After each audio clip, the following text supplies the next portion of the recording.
وہ ایک گناہگار بنی اسرائیل کی اس کی کہانی موجود ہے کہ وہ آیا اور نیکوکار سے اس نے کوئی بات کی تو اس نے اس کو جھٹک دیا، اور وہ اتنا نیکوکار تھا جب وہ چلتا تھا تو بادل اس کے اوپر سایہ کرتا تھا، اللہ نے اس کو اتنا نوازا ہوا تھا، لیکن گناہگار کو دیکھ کر کے اس کے اندر نفرت کے جذبات پیدا ہوئے، اس نے کہا میرے سے بات نہ کر، پیچھے ہٹ جا، اللہ اکبر۔ تو وہ بیچارہ بڑا رویا کہ مالک میں اتنا گناہگار ہوں کہ تیرے پاک بندے مجھے اپنے پاس بٹھانے کے لیے بھی تیار نہیں۔ دل ٹوٹا، شکستگی پیدا ہوئی، کہا لیکن مالک تیری مرضی، اور واپس پلٹا۔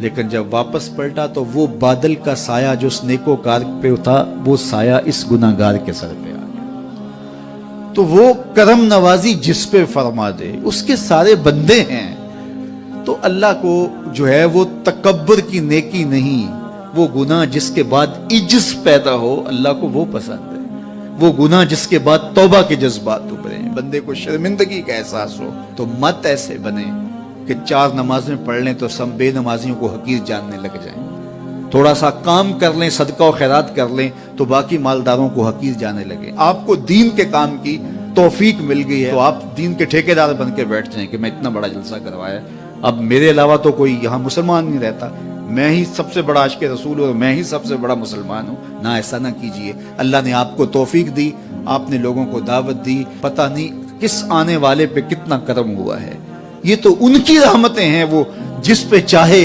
جیسے چاہیں برس جائیں۔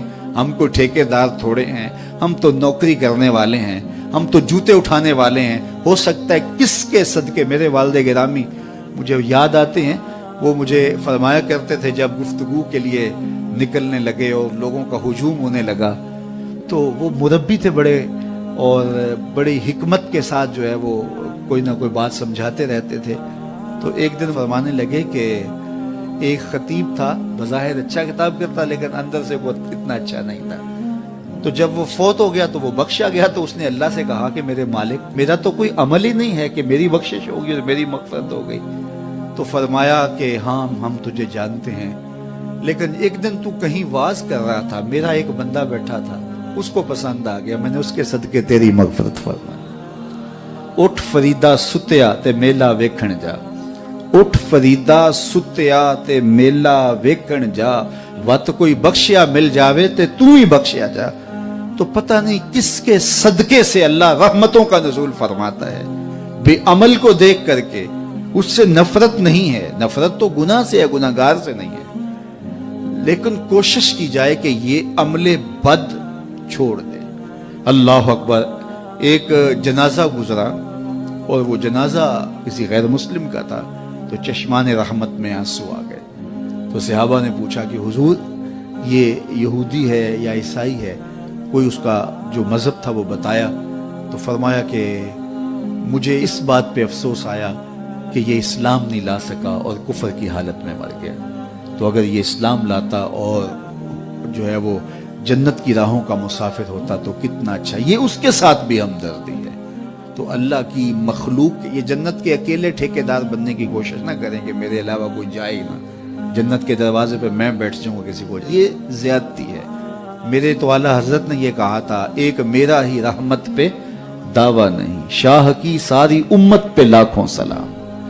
تو اس لیے امت سازی کی ایک تو کوشش کریے، اپنے اندر باہمی چھوٹے چھوٹے نزاع اختلاف، یہ انسانی فطرت ہے، انسان کے اندر طباع کے اندر اختلاف ہے، ترجیحات کے اندر جو ہے وہ اختلاف ہے، اپنے اپنے مزاج کے اندر تفاوت ہوتا ہے۔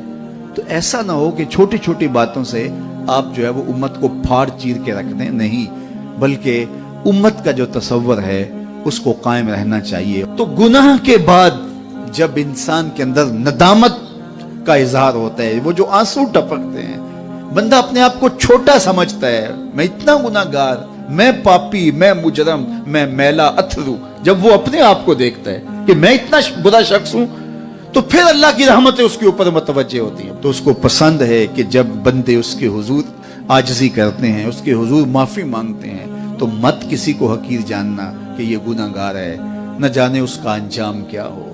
کتنے گناہگار ان کا آخر اچھا ہو جاتا ہے، کتنے نیکوکار ان کا آخر اچھا نہیں ہوتا۔ انما الاعمال بالخواتیم، وہ تھی تو فاحشہ عورت لیکن ایک کام کیا کہ ایک کتے کو پانی پلا دیا، اپنے دوپٹے سے جوتا باندھ کر کنویں میں لٹکایا اور اس کو پانی پلا دیا۔ حدیث پاک میں آتا ہے اللہ اس کے صدقے سے اس کی خطائیں معاف فرما دی۔ اور ایک نے بلی کو مار دیا خاتون کو، اور وہ جہنم کی آگ میں جلنے لگی۔ اس لیے کون کس کا انجام کیا ہوتا ہے؟ ہمارے بزرگ فرماتے ہیں کہ بچے سے پیار کرو کہ اس کے گناہ کم ہیں، اور بڑے سے پیار کرو اس کی نیکیاں زیادہ ہیں، اس کی نیکیاں زیادہ ہیں۔ چھوٹے سے اس لیے پیار کہ اس کے گناہ کم ہوں گے، اور بڑے سے اس لیے پیار کہ اس کی نیکیاں زیادہ ہوں گی۔ اور اسی طرح جو ہے وہ خیال کرو کہ ہو سکتا ہے اس کا انجام بخیر ہو جائے اور اس کا آخر کتنا خوبصورت ہو، تو مت کسی کو حقیر جانیے گا۔ ایک میرا ہی رحمت پہ دعویٰ نہیں، شاہ کی ساری امت پہ لاکھوں سلام۔ تو حضور کی امت سے پیار کرو، مخلوق خدا کو جوڑنے کی کوشش کرو، اور آقا کریم علیہ الصلوۃ والسلام نے یہ جو امت کا تصور دیا اور کہاں کہاں سے لا کے کہاں کہاں کے افراد کو ایک گروہ میں، ایک جماعت میں اور ایک امت کے اندر پرویا، ایک لڑی کے اندر پرویا، اس امت کو امت ہی رہنے دیا جائے۔ اللہ مجھے آپ کو اپنی پناہوں کا حصار عطا کرے۔